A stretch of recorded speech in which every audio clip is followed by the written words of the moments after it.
Governor Khyber Pakhtunkhwa Faisal करीम कुंडी ने CMH Peshawar का दौरा किया। फायरिंग से जख्मी डिप्टी कमिश्नर कुर्रम जावेदुल्लाह महसूद की अयादत की। गवर्नर फैसल करीम कुंडी ने बगन फायरिंग के वाक़ये में जख्मी दीगर सरकारी एहलकारों की भी अयादत की। फैसल करीम कुंडी ने अस्पताल इंतजामिया से जख्मियों को फराहम की जाने वाली इलाज मुआलजे की सहूलियात से मुताल्लिक मालूमात हासिल की। गवर्नर ने डिप्टी कमिश्नर समेत दीगर जख्मियों की जल्द सेहतयाबी के लिए नेक ख्वाहिशात का इजहार किया। पीपल्स पार्टी के सूबाई सदर मोहम्मद अली शाह बाचा भी गवर्नर के हमरा थे।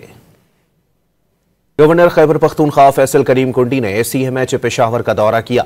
फायरिंग से जख्मी डिप्टी कमिश्नर कुर्रम जावेदुल्लाह महसूद की अयादत की।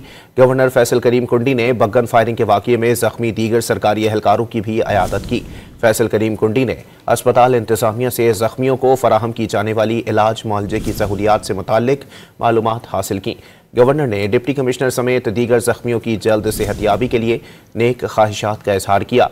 पीपल्स पार्टी के सूबाई सदर मोहम्मद अली शाह बाचा भी गवर्नर के हमरा थे।